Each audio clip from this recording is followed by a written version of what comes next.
En esta tarde estamos entrevistando a uno de los candidatos a la rectoría, don Celso Vargas. Le vamos a hacer 11 preguntas. La primera pregunta, don Celso, es ¿cuáles son los 5 principales ejes de trabajo en los que se basó su plan de gobierno? Sí, buenas tardes. Y primero que todo, quisiera dejar constancia de mi agradecimiento por esa actividad, reconocer el esfuerzo que están haciendo. Y realmente nosotros organizamos nuestro trabajo en términos de 3 ejes, no 5. El primer eje tiene que ver con una gestión para servir. Este es el primer gran eje. El segundo el segundo eje tiene que ver con o lo hemos denominado, una gestión centrada en las personas. Y el tercer eje se denomina sirviendo a la comunidad y al país. Por comunidad entendemos la parte más externa de nuestra institución. Entonces hemos organizado más en términos de esos 3 ejes. Para nosotros, la gestión de rectoría tiene que estar al servicio de las personas. Es muy importante dialogar, es muy importante conversar, es muy importante recibir retroalimentación de las personas. Es muy importante en el segundo eje, que hay varios aspectos que vi en las preguntas para poder pues luego referirnos a ellos. Es muy importante el que conozcamos, las necesidades, el trabajo, los méritos que hacen cada uno de las personas que integramos esta comunidad. Hasta ahora esta parte no se ha hecho, consideramos que es de vital importancia para una gestión que avancemos en conocimiento a las personas.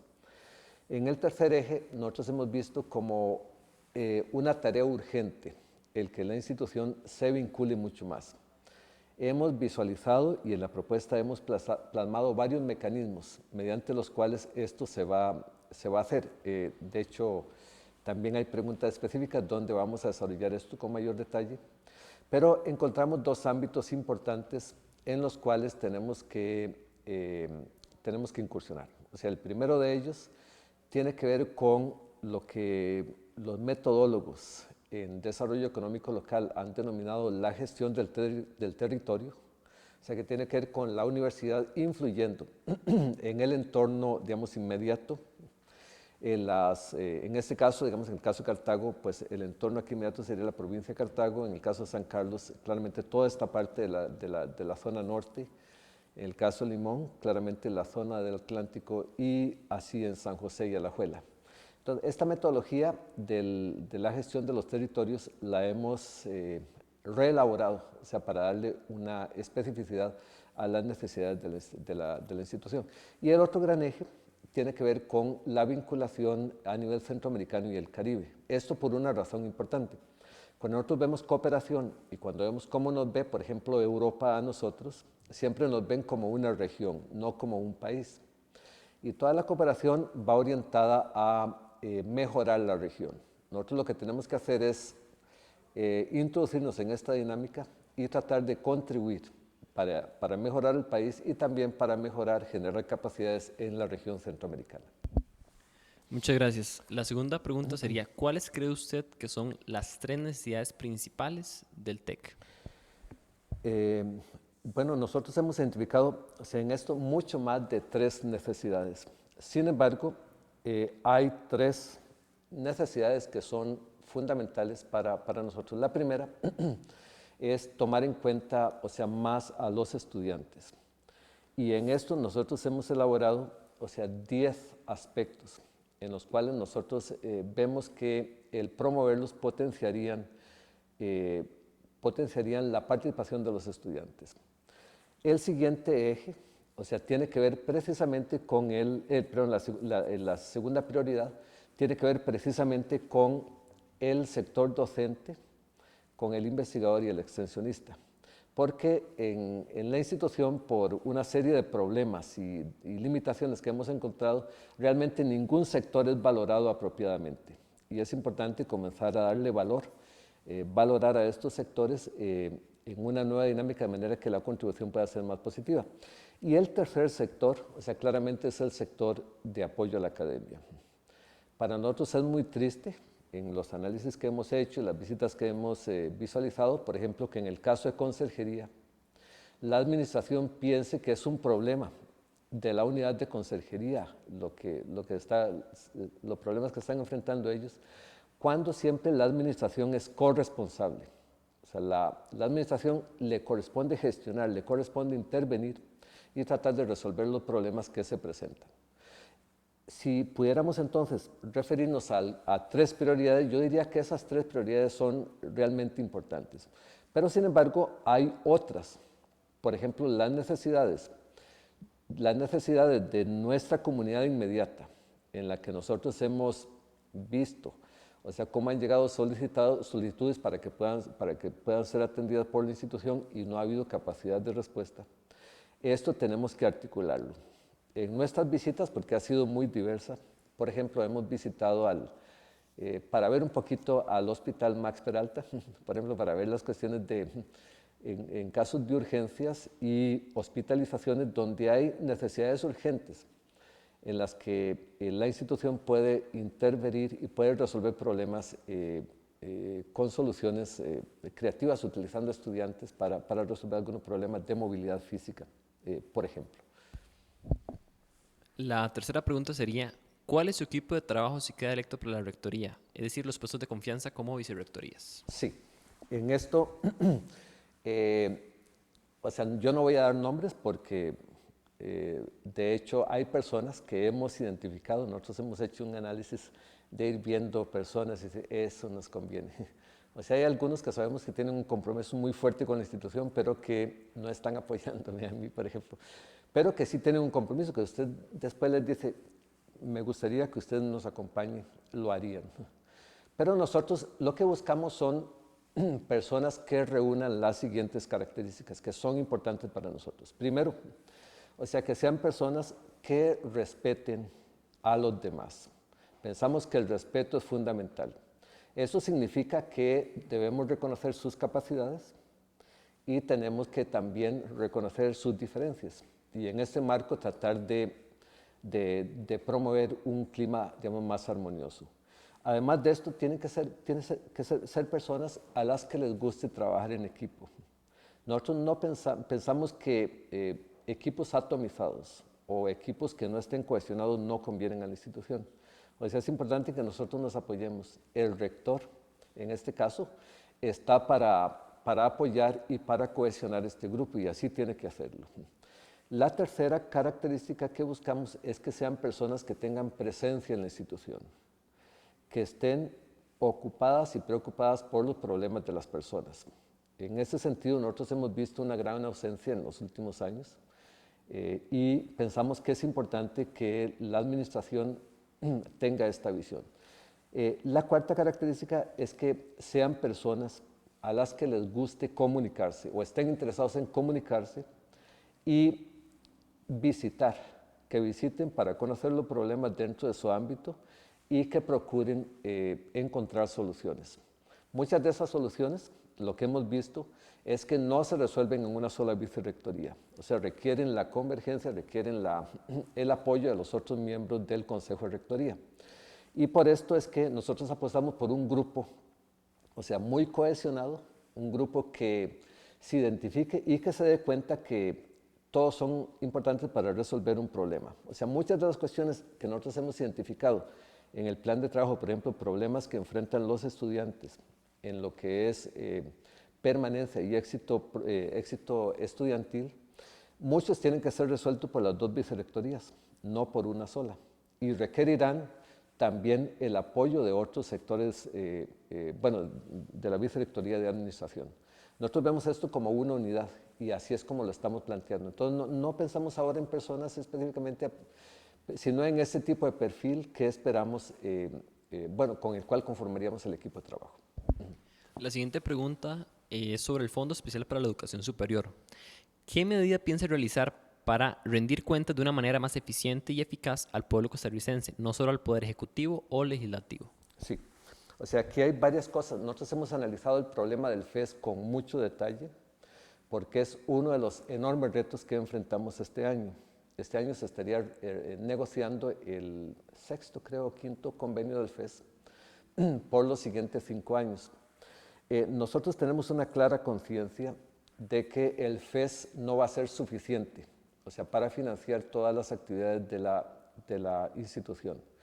Por ejemplo, hay rubros que son muy fuertemente cuestionados por digamos, diputados y otro tipo de sectores de la opinión pública.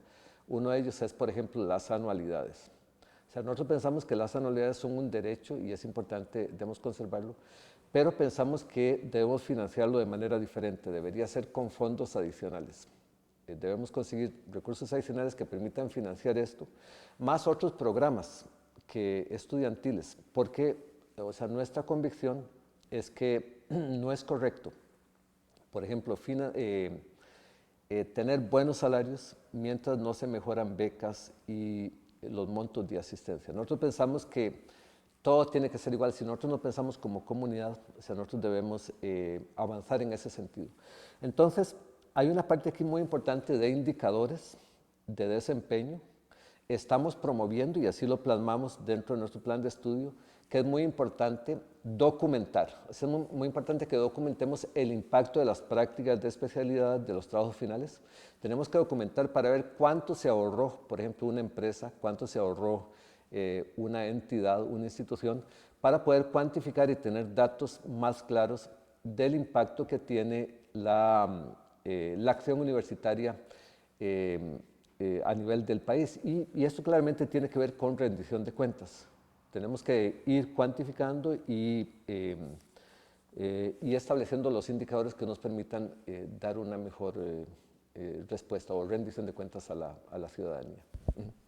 La pregunta número 5 dice, el TEC ha sido criticado fuertemente por la falta de proyección y extensión. ¿Qué medidas piensa realizar en la institución para fortalecer la extensión y acción social? Sí, eso es muy interesante porque es como la otra parte del corazón de nuestro quehacer.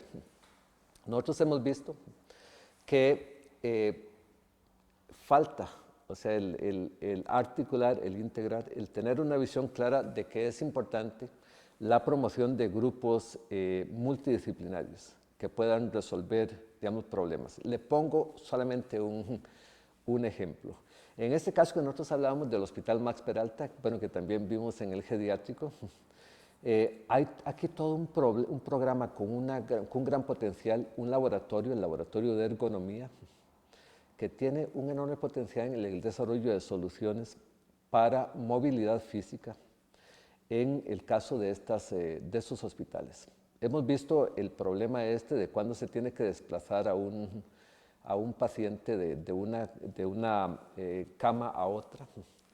¿Cuándo podemos tener soluciones tecnológicas? Y aquí los estudiantes son vitales, pero claramente también los profesores y profesoras. Trabajando en equipo, identificando proyectos que sean fácilmente ejecutables, que sean ejecutables en un periodo de tiempo. O sea, esto contribuirá decisivamente a lograr una mayor vinculación. Pero no solo en esto. O sea, hemos visto un enorme potencial en los laboratorios de nanotecnología, en los laboratorios de biotecnología. Hemos también visto un gran potencial en cultura y deporte, por ejemplo, en tecnologías para el deporte, o en la visualización, por ejemplo, de la cultura de grupos autóctonos, donde la institución puede contribuir muy significativamente a hacer visibles esos sectores que tradicionalmente han sido excluidos de nuestra comunidad. Nosotros vemos entonces un amplio rango, o sea, por un lado, algunas actividades que darían beneficios económicos, podemos captar recursos mediante esas actividades, y otras en las que nosotros podemos visualizar y potenciar y dar mayor autonomía a grupos en los que es nuestra obligación integrarlos como colectividad. Gracias. Ok, a usted. La sexta pregunta dice, durante los últimos años se ha notado que la evaluación docente y administrativa es poco efectiva. Las medidas formativas son empleadas hasta tener resultados negativos y las medidas correctivas son nulas, donde es imposible ver que un profesional sea removido de su cargo debido a su mal desempeño. ¿Qué medida piensa realizar para fortalecer las medidas formativas y en especial correctivas a los docentes y administrativos? Sí, o sea, es que de todo el trabajo pasado que hemos hecho sobre calidad, lo que hemos visto es que las instituciones que mejoran, las instituciones en las que usted ve cambio y mayor pertinencia, o sea, son aquellas que que no tienen mecanismos tan sancionatorios. Aquí nuestra institución se ha caracterizado porque ha establecido la evaluación docente como un mecanismo de sancionatorio.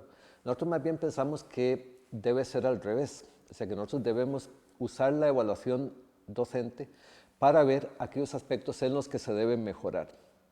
Debemos premiar, o sea, aquellos que ustedes, los y las estudiantes, consideran buenos docentes. Tenemos que identificarlos, tenemos que ver cuáles son aquellas razones, cuáles son aquellas cosas que hacen que estas personas sean diferentes, que sean innovadoras y poder hacerlas visibles en algunos espacios. Hemos pensado, por ejemplo, en Tech Digital o incluso en la página institucional, donde en un formato determinado puedan intercambiarse experiencias, de manera que otros y otras docentes puedan emular ese tipo de prácticas. Pero adicionalmente a esto también es importante que se direccione, o sea, las necesidades de formación del SEDA que respondan efectivamente a las necesidades específicas de cada una de las escuelas y sus docentes. O sea, para eso lo que nosotros hemos planteado es la importancia de que las escuelas, de que el SEDA se aproxime a las escuelas y tenga un plan para ver cuáles son sus necesidades. Desde luego, nosotros vemos que este tipo de ayuda y soporte del SEDA, que es tan importante, o sea, debe orientarse a ver los objetivos que la escuela se haya planteado. Por eso es muy importante para nosotros siempre, en todo caso, la planificación. O sea, la planificación garantiza más que la no planificación. O sea, el éxito debe estar basado en la planificación. Y nosotros somos fuertemente planificadores. Y pensamos que, o sea, en ese sentido, las metas que se plantea en la escuela, o sea, son muy importantes para orientar la capacitación e incluso la corrección en aquellos casos donde se requiera. Entonces, lo vemos de esa manera. Pensamos que los estudiantes tienen una participación muy importante, pero que en este momento el instrumento no les permite, porque no se toma en cuenta, por ejemplo, poner notas al margen que diga en qué sentido es que ellos entienden, por ejemplo, la respuesta a una pregunta y por qué. En ese momento es así como tan cerrado el instrumento que no permite captar incluso la opinión más precisamente de él o la estudiante.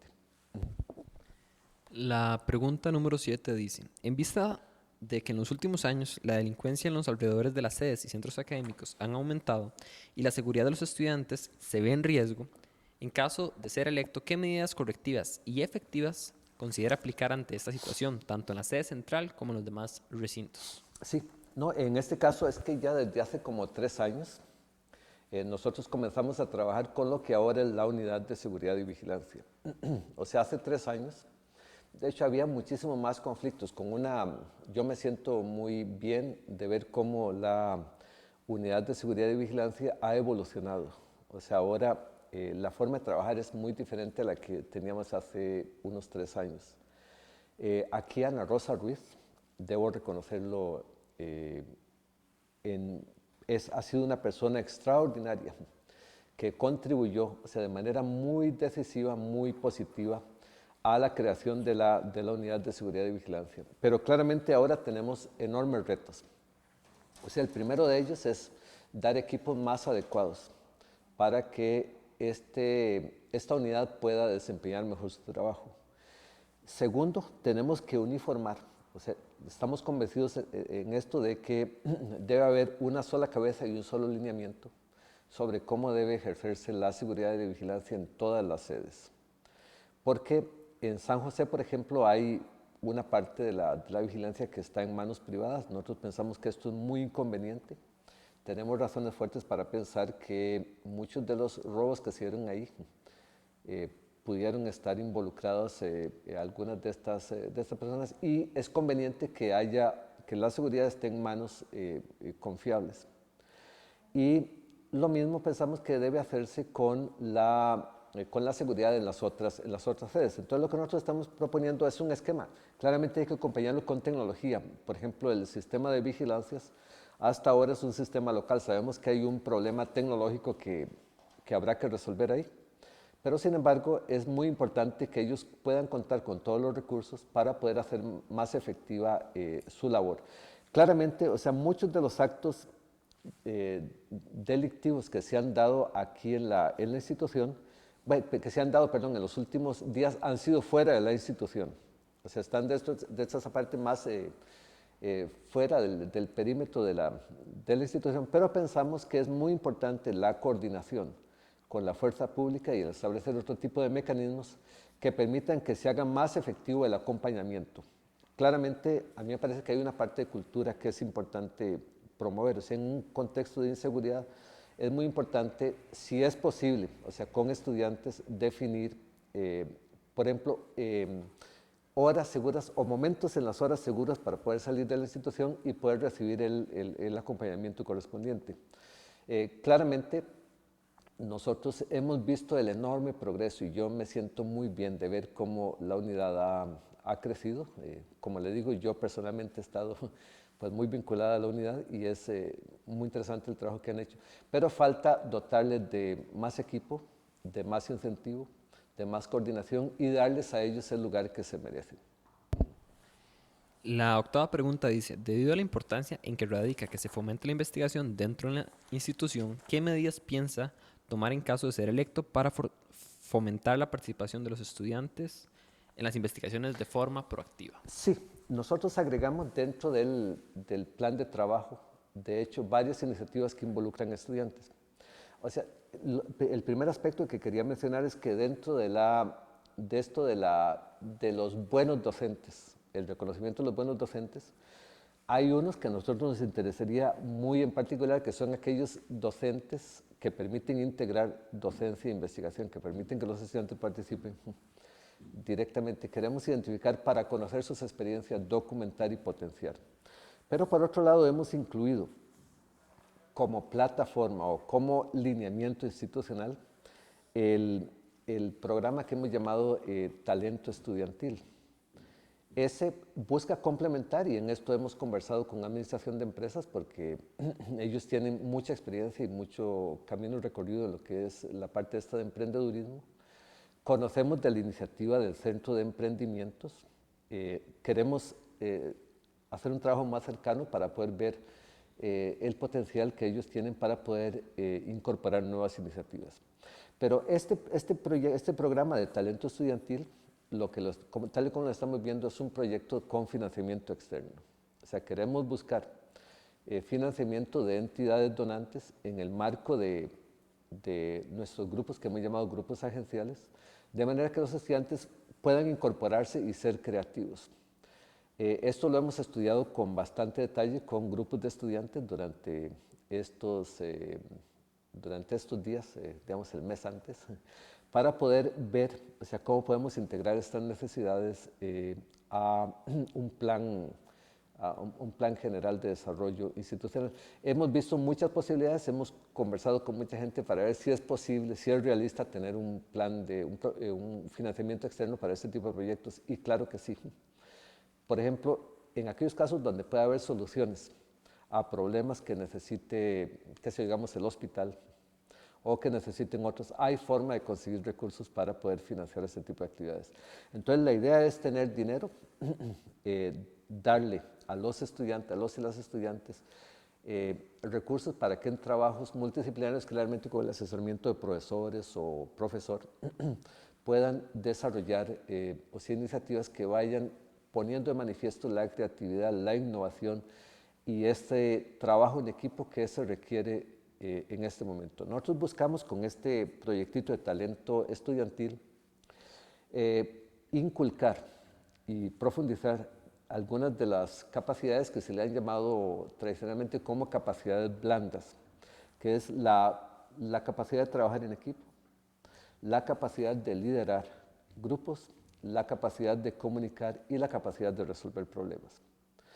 Pero sobre todo, y con esto quiero finalizar, o sea, es muy importante que este tipo de iniciativas puedan convertirse en fuentes de empleo, fuentes de trabajo para los estudiantes. Si se identifica un nicho donde los estudiantes ya han participado, el salto para incubar o el salto para poder generar una pequeña empresa que contribuya a resolver ese tipo de problemas es mucho más fácil que como lo tenemos actualmente en las condiciones actuales. La novena pregunta dice, la formación a nivel bilingüe es escasa, donde solo se cuenta con el servicio de inglés CONARE en la sede central. Aún sabiendo la gran importancia que tiene que los estudiantes salgan preparados en esta área, debido a la gran competitividad a la que se enfrentan, ¿qué apoyo pueden esperar los estudiantes de su parte en el área de apertura de cursos de nuevos idiomas en las diferentes sedes y centros académicos, donde los mismos tengan una garantía de certificación? Sí, no, esto es nuevo para mí de que solo, porque yo entendía que hay cursos de CONARE y además cursos propios de la escuela en inglés. Yo entendía, es nuevo para mí el que haya solamente uno de los cursos, bueno, un tipo de cursos que sean financiados por CONARE. Claramente, o sea, nosotros no podemos dejar de obviar de que el inglés y otras lenguas, o sea, son fundamentales para el futuro profesional. Y claramente en el marco de un plan, esto sí nosotros no lo hemos considerado todavía expresamente, pero está dentro de las cosas que nosotros tenemos que hacer y es elaborar un plan claramente que formen ese tipo de competencias. O sea, todos nosotros, digamos, los que hemos tenido algún tipo de roce internacional, sabemos que esto es importante. Yo promuevo, por ejemplo, con mis estudiantes, de que ellos lean en inglés, de que escuchen en inglés. Todavía hay una barrera entre muchos estudiantes que es importante resolver. Y no, claramente, o sea, en esto habría que elaborar un plan, efectivamente, y apoyarlo decisivamente, porque es vital para el desarrollo de los estudiantes. Pero sí aquí yo, o sea, confiaría o más bien organizaría, digamos, grupos de trabajo en los que participen estudiantes y participen funcionarios y funcionarias de la Escuela de Ciencias del Lenguaje. O sea, de manera que podamos arribar al plan de trabajo que sea el más adecuado y que implementemos para alcanzar esta meta. Claramente yo creo que en esto, o sea, es muy importante considerar dos herramientas nuevas dentro de ese programa. O sea, uno de ellos es la posibilidad de utilizar recursos digitales bien dirigidos, donde los estudiantes puedan complementar, o sea, en sus hogares o de distintas maneras, su aprendizaje, o sea, que puedan optimizar su aprendizaje. Y lo segundo que es importante es contar con repositorios de ayudas donde los estudiantes también puedan recibir en cualquier momento textitos pequeños, puedan escuchar cómo se pronuncian y puedan ir mejorando aspectos del idioma, ya sea tanto la parte fonética como la parte gramatical o la parte escrita. La décima pregunta dice, ¿qué medida piensa implementar para integrar más a las sedes y centros académicos y que tengan igualdad de condiciones con respecto a los servicios que se ofrecen en la sede central? Sí, o sea, yo no pensaría, digamos que el concepto aquí como de igualdad sea como el término correcto, porque o sea, yo siento que cada sede tiene problemas muy específicos y la forma de abordaje es diferente.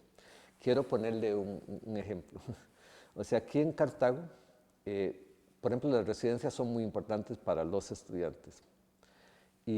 Pero cuando nosotros lo vemos en el centro académico, en la sede de San Carlos, posiblemente esta no sea la mejor solución, porque hay mucha gente que puede ofrecer el servicio, o sea, a mucho menor costo que construir, por ejemplo, residencias.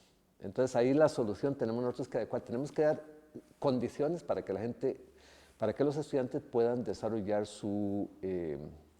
o puedan tener adecuada formación, ¿verdad? Y en condiciones deseables. Pero tenemos que reconocer la especificidad de cada una de las regiones. Y esto es una de las cosas que nosotros hemos planteado como importante. Tenemos un programa de simplificación, le hemos así llamado simplificación de trámites y procesos administrativos, que incluye medidas importantes de esto para reconocer las especificidades, para reconocer y para identificar cómo atacar los problemas que ellos enfrentan, pero que responda precisamente a esas especificidades. Entonces, así es como lo estamos planteando en los diferentes ámbitos. Por ejemplo, digamos, San Carlos tiene un nivel de vinculación, o sea, muy importante. Los estudiantes se vinculan mucho más rápido, más fuertemente a trabajos de influencia en la zona norte que cómo se hace aquí en Cartago. Entonces aquí nosotros tenemos que más bien como comenzar a crear ese tipo de condiciones. En lo que es infraestructura,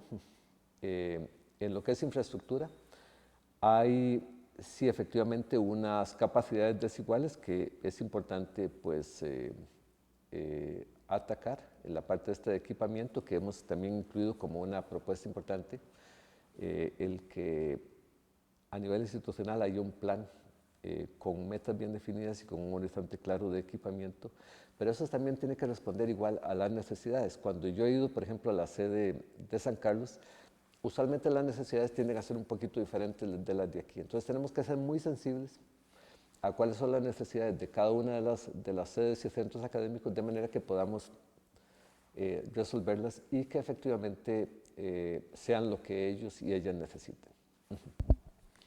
La pregunta número 11 dice, ¿qué acciones medibles o concretas implementaría usted como rector electo para instaurar una nueva cultura de emprendimiento, innovación y formación humanística para que el estudiante tenga más impacto en la articulación del TEC y el país? Sí, esta tiene que ver con el, digamos, ya comentados programas. Para nosotros, el talento estudiantil, ese programa de talento estudiantil tiene una gran promesa, o sea, en el sentido de que efectivamente promueve cultura del emprendedurismo. Segundo, o sea, promueve que este emprendedurismo sea dentro de las disciplinas tecnológicas y de administración, donde aquí hay mucho por innovar. Y claramente, en este proceso de resolver, por ejemplo, problemas de salud, como lo estamos viendo en el caso, para volver al caso que hemos mencionado, el caso del hospital, las personas tienen que ser sensibles y aprenderán. O sea, cuando comienzan a trabajar, comienzan a entender el contexto ético y social en el cual van a ejercer su profesión. Por ejemplo, es diferente proponer soluciones para el ámbito, digamos, privado que para el ámbito público, porque desde el punto de vista normativo responde a formas de derecho diferentes. Por ejemplo, el derecho público es muy diferente al derecho privado y es muy importante que en este proceso, cuando los estudiantes se involucren en equipos para resolver problemas, conozcan, o sea, qué necesidad van a resolver, o sea, por qué esto es importante para el bienestar de las personas. Y tercero, o sea, que puedan entender cuáles son aquellos principios que son importantes de proteger. En este caso, es muy importante proteger la salud, es muy importante garantizar la seguridad y es muy importante garantizar la protección del ambiente. Ligado a esto, dentro de ese marco, es donde debemos proponer, o sea, debemos desarrollar propuestas que promuevan el bienestar. Nuestro convencimiento es que en todos aquellos casos donde hemos visto este tipo de trabajos, y usted considera esos tres aspectos, el ambiente, la seguridad y la salud, hay mucho más beneficios y mucho más aprendizaje, muchísimo más sensibilidad social y que tiene que ver con lo que ustedes llaman aquí, que es esto de formación humanística para la población estudiantil del TEC. Entonces, nosotros pensamos que este tipo de iniciativas son fundamentales para complementar, porque los estudiantes aprenden haciendo, que usualmente es diferente a que nosotros nos sentemos y demos una clase magistral. Aquí ellos aprenderán e integrarán. En los casos donde yo he tenido experiencia con estudiantes para asignar situaciones donde se integran esos tres niveles, el éxito ha sido muy alto. La última pregunta sería, ¿quién es Celso? Bueno, yo tengo un doctorado en filosofía y mi especialidad es filosofía de la ciencia natural. Ese siempre ha sido como mi interés. En particular, lo que tiene que ver con física, química y biología son como mis pasiones y la matemática también. Entonces, mi formación está por ahí. Los trabajos que he hecho tienden a enfatizar estos ámbitos. Pero además de eso, yo siempre he tenido como mucha inquietud por involucrarme en otras disciplinas. Por ejemplo, cuando yo comencé a trabajar aquí en la institución en el 90, yo trabajaba para la escuela, para lo que es ahora la Escuela de Computación. Yo trabajé por 10 años. Alrededor de 1994, después del segundo congreso, o sea, comencé a involucrarme, o sea, mucho más en lo que tiene que ver con aplicaciones industriales de tecnología nuclear, interés que mantengo, o sea, muy vivo en este momento y he participado pues en eventos internacionales en esta área, en trabajos de campo con los compañeros de metalurgia, lo que ahora sería ciencia e ingeniería de materiales. Y, eh, y también pues he estado como muy interesado en campos interdisciplinarios y grupos interdisciplinarios. Por ejemplo, participo en la red iberoamericana LINEPS, que tiene su sede en la Universidad de Granada. El año pasado tuve el gran privilegio de poder estar allá haciendo una pasantía y escribí un artículo sobre las bases lógicas del cálculo diferencial en LINEPS. Él fue uno de los pioneros de este campo. Y así he estado involucrado en varias organizaciones más. Por ejemplo, integro el, el Foro de Mundial de Universidades. Ese tiene su sede en Estados Unidos, pero integro universidades de varios continentes. He sido referee de artículos, eso para mí ha sido un honor. Y también he escrito un par de artículos para la revista de esta organización. Bueno, don Celso, para las personas que nos están viendo, ¿qué les diría de por qué deben de votar por usted? Wow. Bueno, eh, o sea, a mí me gusta escuchar, me gusta respetar a las personas, me gusta tomarlas en cuenta y me gusta resolver problemas. Para mí es muy interesante la actitud que yo he desarrollado respecto a los problemas. O sea, hay mucha gente que ve los problemas como algo con lo que no quiere relacionarse. O sea, para mí no. O sea, para mí es muy interesante porque los problemas para mí son retos. O sea, yo no los puedo ver como algo que, o sea, que no debe ser abordado. Yo los veo como retos. Y dentro de esto me gusta como ir segregando por partes y tratar de resolver. Eh, he sido, digamos, exitoso en muchos de los casos en los que esto lo he abordado y me parece que esta capacidad es muy importante para o sea, para una administración.